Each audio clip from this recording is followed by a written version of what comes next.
Hello and welcome to Fulfillment Therapy. My name is Maddie, Kendra Nilsson's COO, and today you'll be listening to episode 222, Breaking Free from Perfectionism, A Parent's Guide to Progress with Monica Packer. We hope you enjoy. Welcome back to Fulfillment Therapy. Today we have a special guest, Monica Packer, here with us. I'm super excited to have her on the show. Thank you for being here, Monica. So glad to be here. Let me share a little bit about your background, and then if you could fill in some of the blanks for us.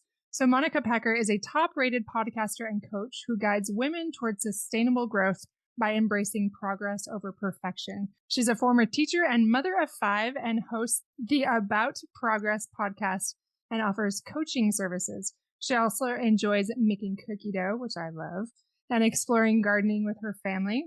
And you can check out her podcast probably on all the platforms, right? We're everywhere. Awesome. Yeah, tell us a little bit more about that and your journey and who you are. I think our main topic today is pretty connected to why I started the podcast, which was to overcome my own perfectionistic tendencies that were making me stuck on the sidelines of my life, and how I wanted to learn how to do things messy, to be okay with failure, to not have big outcomes, in pursuit of also having bigger change and big outcomes over time. And that all came about because I had a great therapist. Speaking of which, someone like you who was so good at calling it out like it is. And she told me I was a perfectionist. And I didn't believe her at first because I was like, I don't do anything. I used to be this big go-getter, type A everything, very diligent on all things habits, like just extremely the overachieving style of perfectionist that when I crashed and burned in my early 20s, and as part of that had to do some major mental healing, thanks to what perfectionism cost for me, I then became the underachieving kind. And I paid a price that way too. No matter where I was on the spectrum, these happened to be 10 years apart. As I was approaching 30, I'm like, oh no, I'm still a perfectionist and it's still making me feel depressed and anxious and stuck. And wow, I need to find a different way of doing things. And I wanted to first start by figuring out who I was outside of goals and resolutions, outside of achievements and accolades. And as I dug into figuring out who I was again, with progress being the goal, not perfection, it gradually trickled down to me starting a podcast because I was allowed to be bad at it. And it's been the thing I've stuck with and has changed my life, but it all goes back to the bigger things that have changed my life ultimately, which is finding a new way to grow and to develop myself, to find fulfillment along the way. Oh, that is so beautiful. And honestly, it aligns so perfectly to so many of the things that I speak to. I'm really excited to have you on the show for a fresh perspective, somebody with different words, different stories, and yet sharing a similar message. So really excited to just hear what you have to share with us today. It's always good when those universes collide, right? Absolutely. Yeah. If you don't mind, I have a brief story that when you're talking about your messy life, like wanting to do something messy, it reminded me of when I was getting my undergrad. I was initially an art major, and it's something that was very therapeutic for me for a long time. And I actually changed my major because I could not be messy. I could not just let go and have fun. I was such a perfectionist that it stopped being fun. And I often think back on that. If I could have been messy and just let my hair down and just been crazy, what that could have looked like. And I'm learning that now too. So I love that I'm not the only one. It's nice to not feel so alone in that. Yes. If I may, that's one of the reasons why at my almost 30th birthday that I realized, hey, I don't want to live like this anymore. And it's because I looked back on all the things I put down thanks to perfectionism. And I also looked at all the things I never dared to pick up because of that same perfectionism. And like you, I had something that I was really passionate about for a very long time. Throughout my entire childhood through teenage years, I was a dancer. And that requires, just like art, a lot of diligence and exactness and certain body types. And it had been such a joy and a passion for me. But as I was approaching 18, I didn't love dance anymore. I hated it. I avoided dance class, which is something I never had done before because they were so expensive. And it was just you always go to ballet. And then I just gradually realized I had lost my joy of dancing, but it was because of how perfectionism robbed that joy, because I wasn't this prima ballerina, because I didn't make the groups I wanted to in college because I would never go to Ballet West or something like that. I just could only see my weaknesses and how bad I was at certain things or how my body looked, and instead of being me in that place. And one of the weird things that I picked up, I joined a dance troupe locally. And at first it was really difficult because I was even worse than I was. Like all these things I thought I was bad at before were way worse. I felt like I could barely touch my toes at that point. So I had to self-confront a lot about how it was okay that I wasn't this like brilliant dancer anymore. And I had to learn how to lose myself in that messy place of not being good at something and still standing in that place. I have a very clear moment of doing this upward motion with my arms and my feet, just like brushing forward with something. And as I was brushing up and my head was lifted, I felt like this immediate bodily return to myself in ways I hadn't experienced for well over a decade, because it had been 14, 15 years since I had actually danced by that point. And it was such an amazing moment. And it wasn't because I was even good at dancing all of a sudden again. It was because I was allowed to embody something that was so representative of myself and an expression of myself, and allowed to do it in a way that it wasn't perfect, that I was able to experience that wholeness again. That's a dramatic story, but it really wasn't. It was a simple moment. And that's a big part of what my work is to help women come back to those moments and to create more of them in ways that don't demand that you have to always be like attending a dance class or taking time out to do a dance troupe, although those are great too, because it's vital to us as women being who we need to be, being fully present, embodied ourselves, because that's what the world needs. Fully alive, embodied women. That is very beautiful. So crucial. I'm so glad that you're speaking to that message too. And just visualizing that, almost like this energy release for you when you really came back into your body. I love that. I visualize it. It's just like this being able to return to yourself, let go. It's almost like you graduated to this next level of belief and thinking, like this maturing, this coming to understand yourself better. My daughter is actually a big dancer too. Both of them, they do ballroom dancing. And I very much understand that culture of perfectionism and how it can get very toxic very quickly. And my daughter, when she was younger, she tried out 3 times for the Nutcracker, and 3 times she didn't get in. And it like has your little mama heart, it just breaks it just watching that.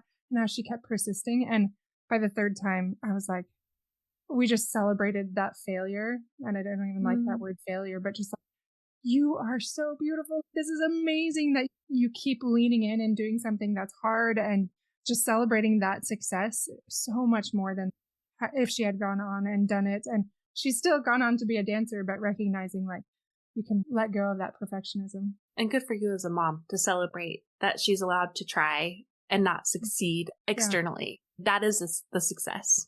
Well, thank you. I appreciate that. But so tell me a little bit about this. Like you said, you talk about progress over perfection on your podcast, and you share that with us a little bit. And you spoke about perfectionism in dance. Is there anything else that kind of stands out as this pivotal moment when you started to shift your mindset? Have you arrived here today? I think becoming this perfectionistic person, again, it's a spectrum. It's a spectrum of people who look the stereotype and people who don't. It's people who are overachieving. It's people who would call themselves lazy. So I think it's good for people to know that right out the gate. Like, you very well could be perfectionist if no matter what you're doing, you feel like you are misplacing who you are on your outcomes, whether you have them or not. And if that sense of self is so tied to those outcomes and so bred by fear, then you are likely moving thanks to perfectionism, some form of it. And since I've been all across that spectrum, I can say that the costs are real, regardless of where you are. But how I got there was not like, hey, I'm going to try to ruin my life by being a perfectionist. It's just like all mental places we find ourselves in. And it started out with good intentions. I was just trying to be a good fill in the blank, good dancer, a good student, a good daughter, a good follower of my faith. And ultimately all those things wrap up into I was just trying to be a good person.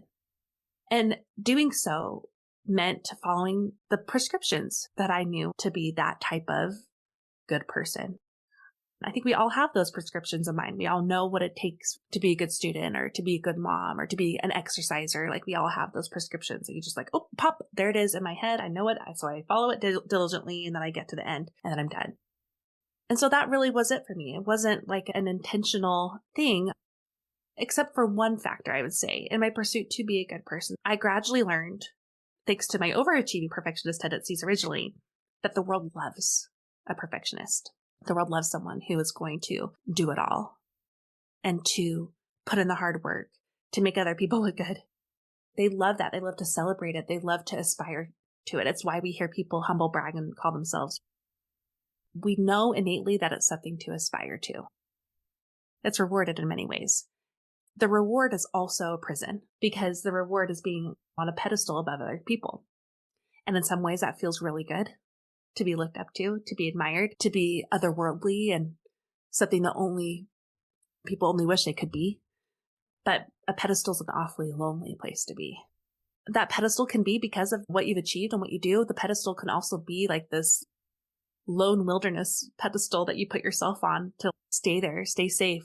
Don't try anything. Like you will never get there. You won't succeed. You're going to be a failure. Nobody cares. So just stay here. Regardless of where you are and whatever pedestal you lie on with perfectionism, one of the biggest prices you pay are your relationships.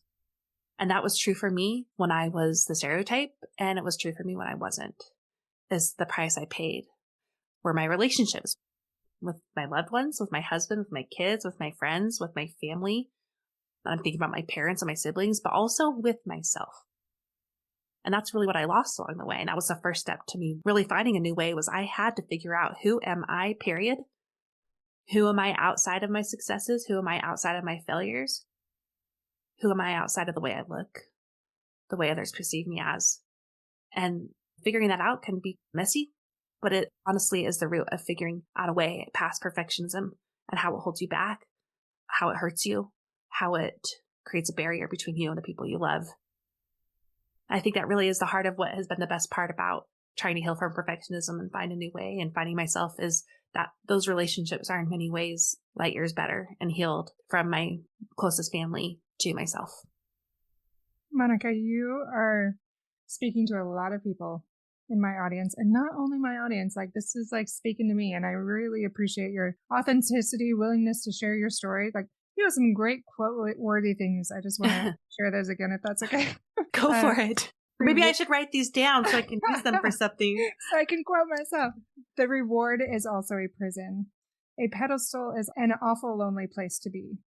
One of the biggest prices you pay is with your relationships. And then you went on to say, and even with yourself, that relationship with self. And so many of us, like that resonates with us. I'm a recovering perfectionist myself, an overachiever. And honestly, I think a lot of leaders in this world are. Yeah. Maybe even other people, but it's the virtue vice side. It's that spectrum part. We lean too far one side and we're super effective on this other end. And then the other side is very lonely and dark and overwhelming because, man, we are so addicted to those to-do lists, that dopamine hit with doing all these things. And I was actually just in church talking about these very things, about how you get so many great high fives for doing all of this stuff. And yet it's an addiction in itself. And I suddenly have so much more compassion for people that have pornography addictions or alcohol, drug addictions, because they don't get high fives, but they very much have an addiction just like I do. And it's refreshing to hear you say it so clearly. So thank you for sharing some of that story. And thanks for giving me the space to. Of course. So in this journey for you, you said it didn't happen overnight, that you figured all of these things out. But how do you get to that space where you don't go back into that pendulum swing and seeking for that dopamine hit, those little, oh, check, did it, oh, nailing all this? Do you get to that space, or are you still going on the other end of underachieving? Speak to that a little bit, if you wouldn't mind. Yeah, so we talked about perfectionism being a spectrum, but it's also a pendulum swing. Like when you're doing the all side of it, you pay a price, and it often leads to the price being nothing, like you land in the nothing zone. So if people are in that pattern, I think it's really important to step back and to get a lot of clarity on back to that sense of self-peace. Who am I? Period. What do I value? What do I want? What do I need? Even down to Julia Roberts in Runaway Bride. What kind of eggs do I like? Knowing these things are vital to being able to better separate yourself from that pendulum swing that we can get caught on. Because when we know ourselves, we can rise above our own tendencies better. We can ground ourselves back to who we really are when those tendencies creep up, because it is a tendency. Like perfectionism is a tendency, and I have to always be aware of it. We can ground ourselves. We can also persevere in ways that people probably think, wait, aren't you talking about perfectionism means that you shouldn't try anymore? No, that is perfectionism. The opposite of perfectionism isn't stopping. It's moving forward in a different way, where that sense of self is the compass. It's also the anchor. It's the guide. It's what pushes you along so that you try with the expectation that you will also fail, and that you do so with a different type of persistence, because you know the transformation doesn't lie in the outcome. The transformation lies in the process. It's in the doing that you transform. It's in the trying that you change. It's never the outcome. Can you just repeat all of that again? I couldn't write that fast, but that was amazing. I don't know if I can. A shorter way of saying it is the transformation lies in the process, not the outcome. And that helps you, again, persevere, to rise above, to not get too cocky when you get somewhere good or you finally get a place that you were wanting to go, to not make it about you as much as maybe you would have been tempted to do if you were navigating from a place of perfectionism, because you are you, period. And the craziest thing about this, Kendra, is that as you believe that the process is what changes me, that's what the point is. The point of everything is just in the trying and the doing, not the outcome. You actually get better outcomes. You're allowed to pivot. You're allowed to tweak. You're allowed to make a different choice as you go. You're allowed to try different things because it's not so personal when things aren't going your way. You're allowed to get help from people like you who are doing this hard work to help people along this path of progress, because you have a different way than maybe they're accustomed to trying. So that's the weird part of the story, is as I allowed for mess and mediocrity and failure to be a part of my path, I have grown exponentially. This is my 10th year of doing this whole experiment. I started the podcast like 11 months in to the experiment. So I have grown exponentially because I've allowed and made room for all of those things. So again, the opposite of perfectionism is apathy. That's not it. It's progress. It's still trying, but doing it from a different place and in different ways. So beautifully said. So many of those things. When I was thinking of names for my podcast, I kept going back and forth. Fulfillment, progress, but progress has like so many different meanings. So I was like, oh, I don't really know if they'll get it. But yeah, very much passionate about these same things. So you're just speaking my language. I'm like beaming. I'm trying to write it all down really fast. I love what you're saying. I loved how you talked about there was exponential growth when you allowed for that mess, that mediocrity, that failure. Do you have any maybe quick personal examples, maybe recently, maybe a while ago, of how you could lean into that when that was so against your nature? I'll share one personal and one professional. Personal is, I have 5 kids, as you stated in the beginning. So far, 3 of them have been diagnosed with special needs, but we're pretty sure there's one more. They were like, oh, there's all this and they're coming up. So we'll just see how it goes and what that ends up being, because they're still quite young. Anyway, it's been a lot. It's been a lot of all of these things we just talked about. Do the small things we do actually matter? Is leaning into this process actually what changes us? Because guess what? I want outcomes. I want kids who are doing better. Like, I want things to be better. I want the results. One of my sons, we were working on a lot of big things for him, but we had to do it in the smallest of ways. Like, it was down to a minute by minute strategy. Like, we were just taking it a minute at a time. And one of the ways we were trying to do that was to help him learn how to regulate his nervous system. And this was well before anybody knew that language. Like, when I first heard about it from my amazing counselor after we'd moved 4 or more therapists with him. Anyway, when I first heard about that, I was like, what magic are you talking about? I've never heard of this. Anyway, so we were working on just helping him learn how to regulate his body, because that was a big part of what was creating his behaviors. And it was like it was like climbing Everest. It was like impossible. Like I could not get him to take a deep breath for the life of him. And one of the times that I was trying to work on it with him, that wasn't the only thing we were doing, but it was one of the things. That was a minute by minute thing. Okay. He literally screamed at me, "It's not working." Like eyes bugged out, screaming in my face, "It's not working." And I felt it too. I was like, oh, snap. This is not working. Like, this is not fun. The little things we're trying to do, like, none of it's working. Please, somebody give us like a magic pill, a magic person, like fix this overnight, because it is disrupting our entire lives. But then about a year in, he was having a moment where he was about to have a meltdown, and I saw him take a deep breath all on his own. And I was like, whoa, it was working. We were changing. Things were happening. And now it's several years later and he's a totally different kid, but it's not because he's different. Oh, he changed the ways I wanted him to. No, he's himself now in ways that we were really pushing to. And I remind him of that moment all the time. And I'm sure it's so annoying because it's so good for us to both remember, and anything from like where he's working on grades or friendships or something as deep as mental health. Remember when you thought that the small things you were doing were not helping, and they were the very things that created the change you needed in your life. It's working. You are changing. So that's the personal example. And the professional one, and I know these professional examples don't interest everybody, so I'll keep it brief. I told you I've been podcasting for over 8 years, and you asked before we got on the show if I've always loved it. And I was like, I've actually hated my podcast several times and almost quit many times. Podcasting world, if you're trying to do it for just a business, just for people to know, is a really tough way to try to bring in income for your family.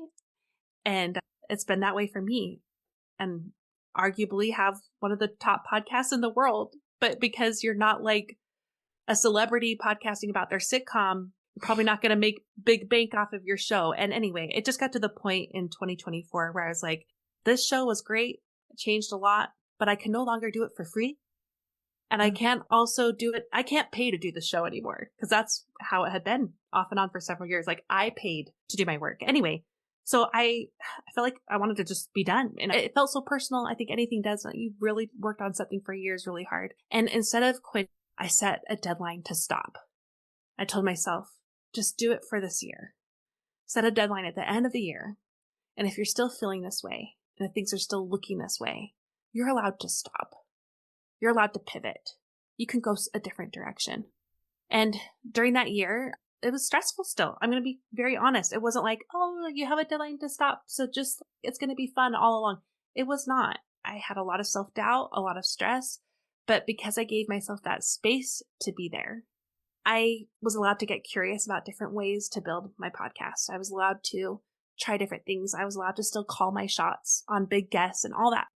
So now it's 2025. I obviously didn't quit, but I got to tell you, I still have those options tucked in my back pocket. I still have my plan Bs and plan Cs. And I still know that if I decide to stop tomorrow, it's okay. But because I gave myself that allowance, and I still do, I just aired today the biggest podcast guest I've ever gotten. And I'm just really sitting in that today. I may stop this in a couple months. That could be the case, or maybe it will still go on for maybe I'll be like the Oprah podcast and just be around forever. But regardless, I'm really proud of myself for allowing it to be messy, to have a different kind of persistence, to remove myself from my outcomes, and to know that it was okay, that the outcomes are I wanted it to be, and that I was allowed to do things differently.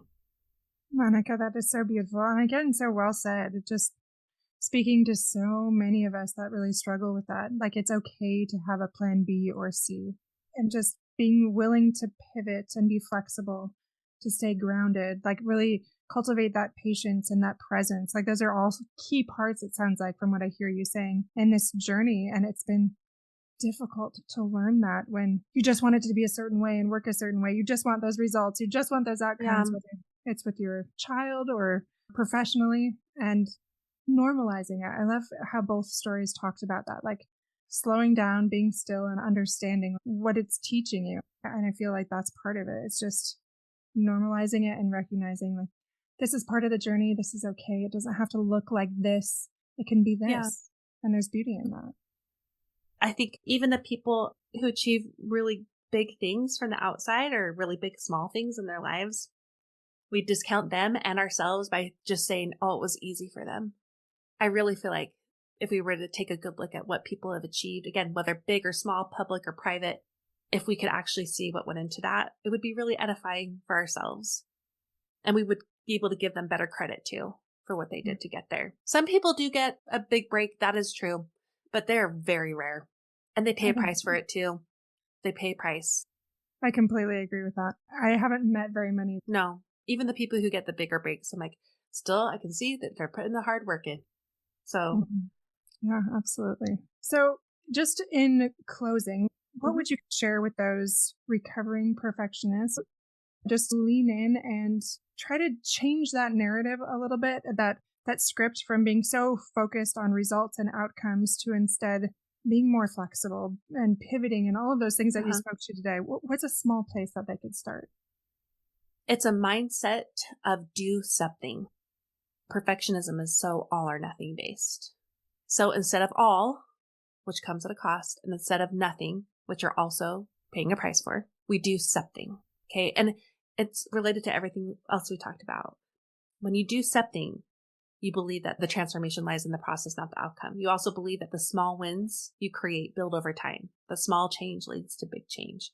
You're believing yourself in a different way. You're allowing for room for failure, for pivoting, for curiosity. You make it less about you and also in the process form you. It's weird. Detach yourself and in the process you find yourself, you make yourself, which is pretty cool. So do something. Very well said. I never really thought about it that way, but it's not that all or nothing, but very much just do something. And it doesn't have to be this rigid black and white approach, but that flexible approach that forms you in the process as you let go. It seems like every podcast episode I ever do, it all goes back to that letting go and just allowing it to be present, be flexible. So it seems like we're teaching that yet again today. I love that. I love when there's recurring themes. Thank you so much, Monica, for coming on. And where can we find you if you want to get to know a little bit more about what you do? So primarily it's my podcast about progress. I'm also on Instagram at About Progress. And I would also invite them to take part in a training as I approach that 30th birthday. I did so through something we call in my community the Do Something list. And it's a way to explore who you are outside of goals and resolutions. It literally changes women's lives. I hear that all the time. It changed mine. That was the beginning. So to create their own Do Something list, they can go to aboutprogress.com/DSL and there's a free training for them. Wonderful. And we'll put that in the show notes as well so they can check that out. And it was wonderful having you on and hearing your wisdom, your insights that speak so much to way more than we might know. So much of us relate to that perfectionism, that overachieving. And yes, it's helpful to hear some additional insights. So thanks again. And we'll have to have you on again soon. Yeah, thank you. I'd love to come back. Thanks so much, Kendra. Thank you so much for listening today. As always, please head to our website, fulfillmenttherapy.org, to connect with us, as well as to get our weekly email list, which includes information about our new and current courses that we are offering. We hope to see you there. Have a wonderful day, and we'll see you back here on every Monday and Thursday.